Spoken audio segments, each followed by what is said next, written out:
Hello, and welcome to my presentation on skepticism. I'm Justin Romero, and we're honestly going to jump straight into it with Descartes and what problems arose. And so, in Descartes' first meditation, he starts off by saying that things that he had believed to be true had now been proven to be false. And it makes him wonder whether or not his beliefs are sometimes wrong. As a result, he sets out to deconstruct his previous set of beliefs and rebuild them from the ground up. Throughout the first two sets of meditations, Descartes' principal instrument is doubt. His major goal is to discover peace of mind and provide rational answers to any suspicious queries regarding the outside world. In comparison to other classic skeptics, Descartes' skepticism is different than no other. It's really extreme by nature. Um, he just wishes to be free of what he thought before. He wants certainty in his beliefs and a stable, lasting foundation for scientific knowledge. And so it leads us to the Cartesian account and his three doubt makers, senses, dreams, and evil geniuses, and how he combats it all with the rule of truth and his clear and distinct perceptions, which has been argued from time to time to be circular reasoning. But nevertheless, what Descartes says is that knowing can't be gained through sensory experience, because knowledge implies certainty. And nothing we learn through our senses is certain. Only if we are positive that something is true can we know it. Which basically is just him saying that we can't trust our senses, which makes us doubt our senses. And he has the same sort of doubt for dreams and evil geniuses by saying the evil genius being a man in the sky who can just put into our minds whatever we want to believe, and he can make us think that something is right or make us think whatever we think is right is wrong. He can just place whatever he wants us to believe to think. And so Descartes thinks that we can doubt all that we know because there can be someone like that in the sky making us think this way. Um, but according to Descartes, this skepticism, this doubt can be defeated. And it is defeated because there is at least one actual component of human knowledge, and that is the perfect certainty in my own existence, which is basically what the and we know that we exist because we can think. Because we can think, we know our existence. And that is what Descartes tries to argue, that trumps that clear and distinct perception of our own existence trumps all kind of skepticism of an evil genius or that we can't trust our senses, which leads us to the output that we get from Descartes,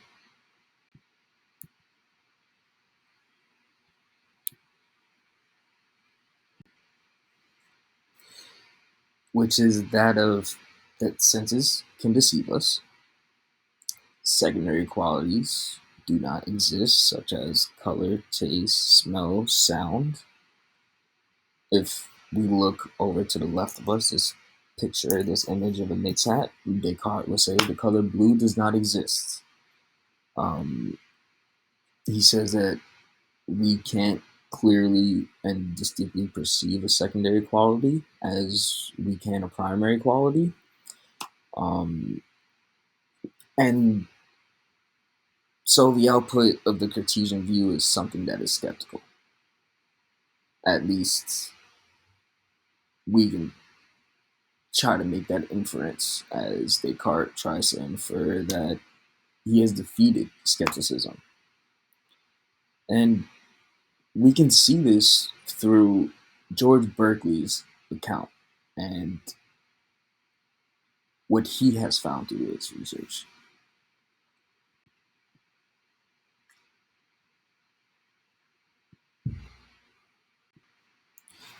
So, Berkeley's objection to Descartes claiming that skepticism can be defeated is that secondary qualities are ideas as much as primary qualities are, and that collections of ideas and all these ideas are sensory. So basically, that same Knicks hat that I showed you, that image, that color blue exists. Descartes' ordeal, his account, Berkeley's going to say appeals to abstraction. All committed to senses like motion is a continuous change of pace.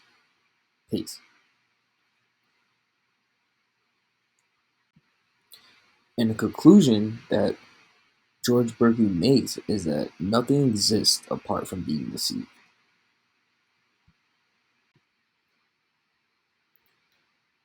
Which leads us to our essential understanding.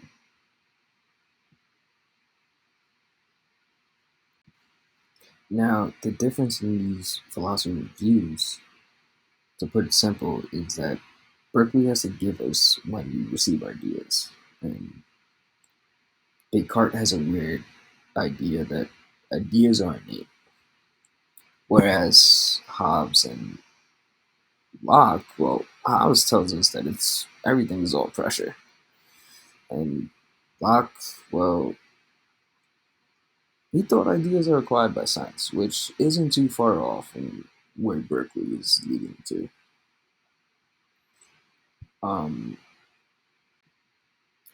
and so what Berkeley says is that an idea can't cause anything since they're passive, and another idea doesn't cause another. It is the perception of an idea that causes you to perceive an action, like a ball coming towards my head and me ducking so it doesn't hit me, as it did previously, the time before, and the time before, and the time before.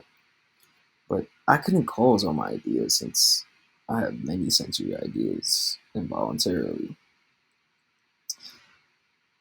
Basically, A is always followed by B in the law of nature. And we experience that through our human experience. We learn correlations through our human experience. So after seeing the ball hit my head before and the velocity of which it's coming at me, my understanding is that I'm going to need to duck in order, like, because it's going to hit me and I've seen it before. Or rather, I should say, I perceived it before. But at the same time, Berkeley makes a case that this is not always the case, where sometimes B isn't going to be followed after A. And that's where skepticism is brought back in. Um, Basically saying that some unperceived entity responsible for the thing that we are perceiving can lead to skepticism because as time passes, we can be wrong to find a new mechanism. So we are always going to be looking for correlations in order for us to make the world make sense. Sometimes a correlation is not always going to be there, and the previous correlations that we have built up and what we think may follow from that cause of that action is not always going to happen, which is going to lead us to think that we are wrong, which is going to lead us to skepticism. It's going to lead us to having a certain doubt. Because the whole world, the whole everything in nature deals in correlations, as we do.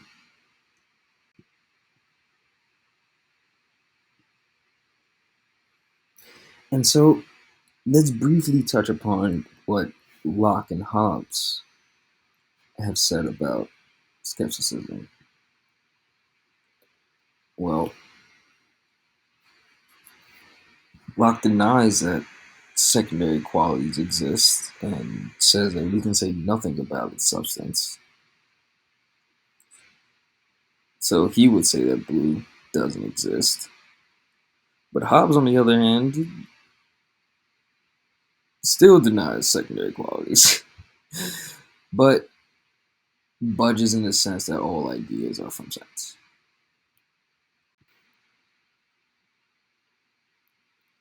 And these are my references.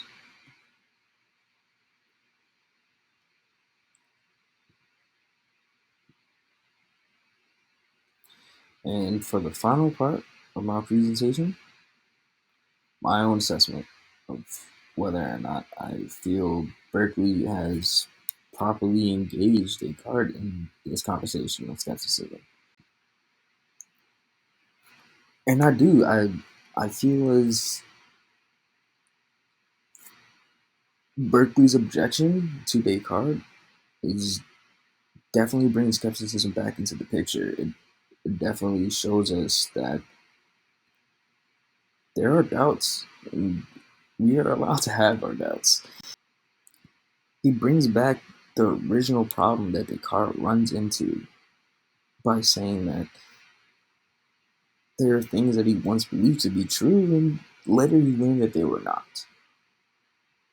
And if that isn't something to doubt to begin with, then, you know.